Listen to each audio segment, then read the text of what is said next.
Hello everyone, कैसे हो आप सभी।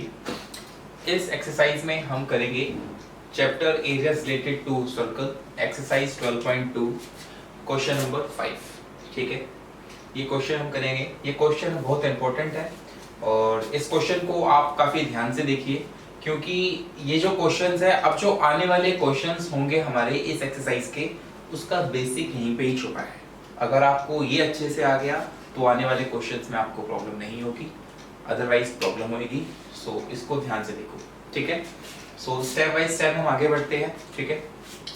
इन a circle of radius 21 centimetre, ठीक है जी, and arc subtended at a angle 60 degree at the centre, find the 3 points है, length of arc, area of sector perform by arc, and the last point is area of segment perform by the corresponding कोड। ठीक है, आधा समझ में आया, आधा समझ में नहीं आया, ठीक है। क्वेश्चन बड़ा है तो जल्दी से समझ में तो आता नहीं है ना। हम क्या करते हैं कि जो जो हमें गिवन है ना, हम उसको लिखना शुरू करते हैं, ठीक है। In a circle radius 21 centimetre, ठीक है जी। तो रेडियस आपको गिवन है 21 centimetre and arc subtended at a angle of 60 degree, मतलब थीटा की वैल्यू आपको गिवन है 60 degree at the centre, obviously हमेशा एट द सेंटर होगा। Find first the length of arc. तो हम फर्स्ट पार्ट कर लेते हैं, यहाँ से फर्स्ट पार्ट आपका शुरू होता है। ये तो पूरे क्वेश्चंस की डिटेल्स गिवन है, यहाँ से शुरू होता है। तो फर्स्ट है आपको फाइंड आउट करना है द लेंथ ऑफ आर्क, ठीक है। लेंथ ऑफ आर्क का फॉर्मूला क्या होता है, theta upon 360 multiply by 2 pi r, ठीक है। मैं एक बार इसको लिख लेता हूं। ये सर्कल है, 60 डिग्री पे बना रहा है, हमेशा इसी तरीके से बनाओ, ठीक है। 60 डिग्री पे बना रहा है और 21 इनका रेडियस है, तो 21, ठीक है। In a circle radius subtended at a angle, ठीक है। ये क्वेश्चन है। In a first question, you have to find out the length of chord. What it means, you have to find out this area, the distance between this to this. Suppose this is point A and this is point B. So the distance between point A and B आपका length of arc होगा।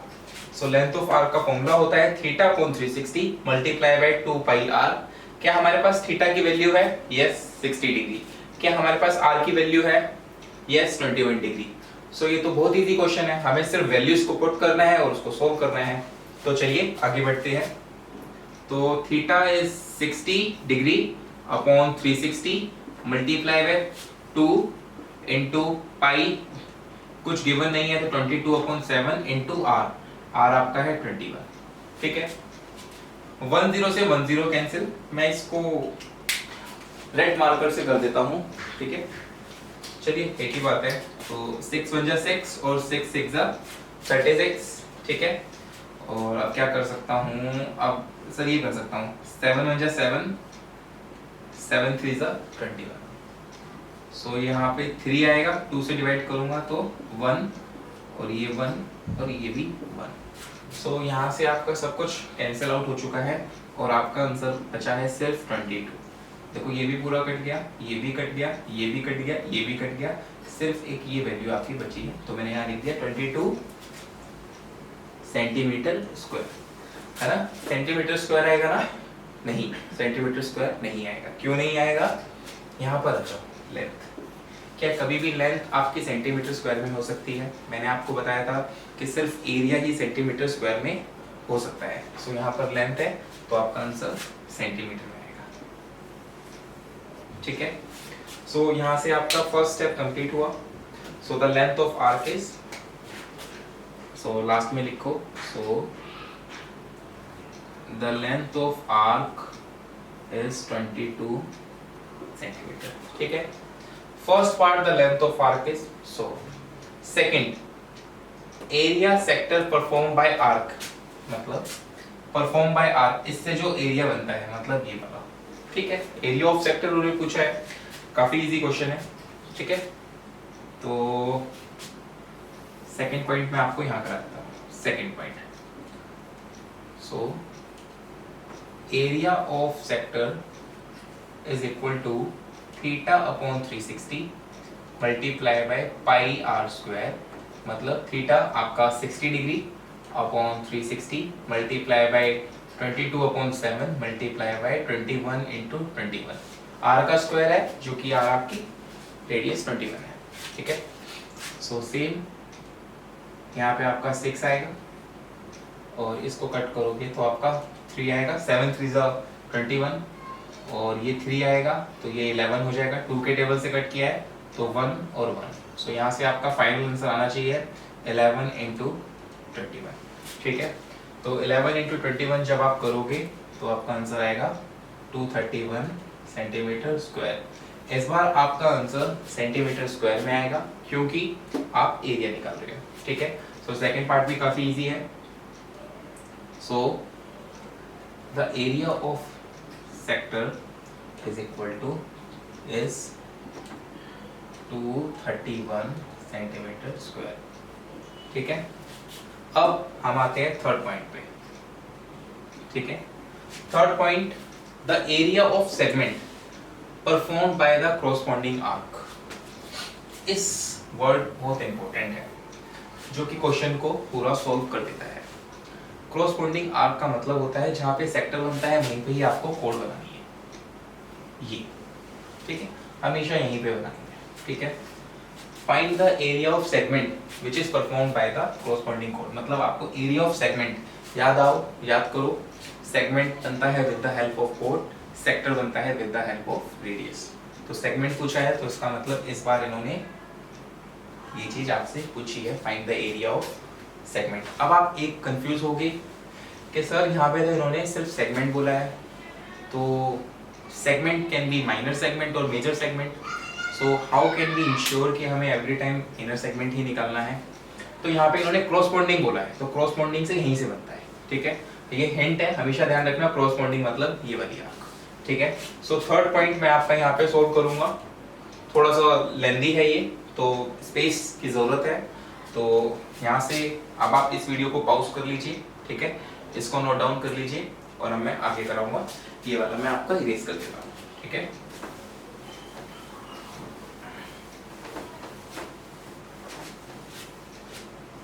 तो देखिए यहाँ पे third point करना है, ठीक है। मुझे एरिया ऑफ सेगमेंट चाहिए। देखो ये पहले वाला ही क्वेश्चन है, ठीक है। इसमें क्या है, अगर मैं इस सेक्टर का एरिया निकाल दूं जो कि 231 सेंटीमीटर स्क्वायर आया, हमने निकाला है, इसको अगर मैं माइनस कर दूं इस पोर्शन से, अंदर वाले से, तो क्या मेरा ये वाला आंसर नहीं निकलेगा? निकल जाएगा। तो एरिया ऑफ ट्रायंगल माइनस करना है, ठीक है। यहाँ पर 60 डिग्री है, ठीक है। आपको एक छोटा सा, मैं यहाँ पे एक ट्रायंगल बनाता हूँ और एक छोटा सा कंसेप्ट सिखाता हूँ जिसकी हेल्प से ये क्वेश्चन सोल्व होगा। देखो ये ट्रायंगल है, ठीक है, और ये गिवन है 60 डिग्री। ये चीज मैंने यहाँ पर बना दी है ट्रायंगल, ठीक है। जैसे मान लो A B C, ये 60 डिग्री है, ये 21 है, ये 21 है, ठीक है। तो आपने देखो कि जो ट्रायंगल की दो साइड्स इक्वल है, ठीक है। तो आपने आइडेंटिटी यूज देखी होगी, तो ये आइसोलेस ट्रायंगल बन गया। अगर दो साइड्स इक्वल है तो ये एंगल और ये एंगल भी इक्वल हो जाता है। तो क्या होगा, इसका रीजन होगा equal side have equal angle, equal side have equal angle, ठीक है।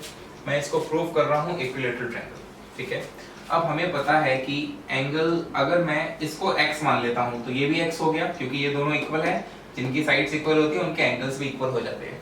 तो ये क्या होगा, 60 degree plus x is equal to 180, angle sum property, ठीक है।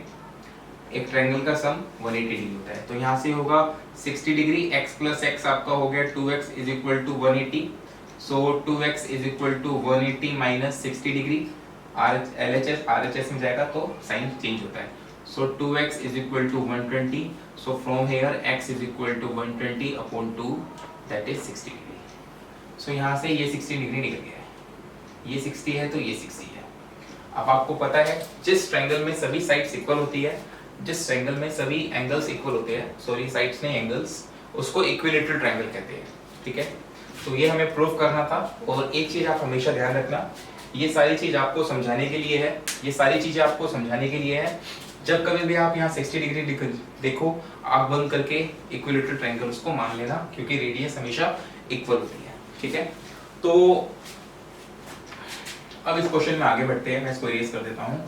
ठीक है, तो हमें पता है कि एरिया ऑफ इक्विलेटरल ट्रायंगल क्या होता है।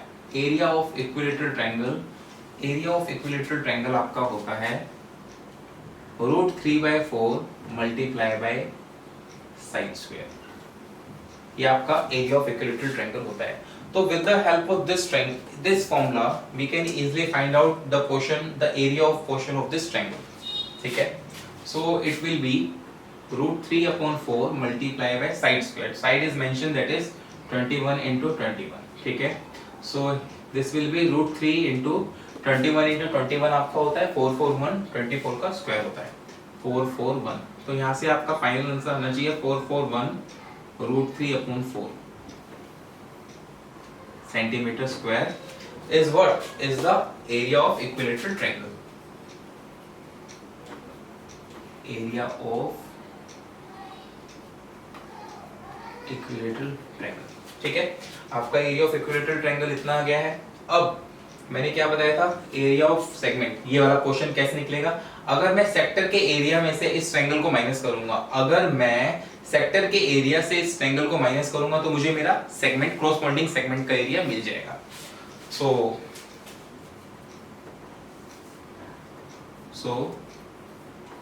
Area of corresponding segment is equal to area of sector minus area of equilateral triangle. So this will be area of sector आपने निकाला था, एरिया ऑफ सेक्टर आपका होगा 231 माइनस, और ये है एरिया ऑफ इक्विलेटरल ट्रायंगल, तो ये होगा 441 √3/4। ठीक है, so this is your area of corresponding segment. ठीक है, ये आपका फाइनल आंसर है सेंटीमीटर स्क्वायर। पीछे एनसीईआरटी में इतना ही गिवन है, आप इतना करके इसको छोड़ सकते हो। एक बात और, √3 यहाँ पर है। अगर आपको क्वेश्चन में कहा है कि यूज द, अगर आपको कहा है कि √3 इज इक्वल टू 1.73 या इसके आगे की वैल्यू, तब हम यूज करेंगे, अदरवाइज इसको √3 को एज इट इज पुट कर देंगे। ये आपका फाइनल टोटल सॉल्यूशन है। ठीक है, काफी इंपॉर्टेंट क्वेश्चन है आपके एग्जाम पॉइंट ऑफ व्यू से, इसको करिए, बाकी ठीक है।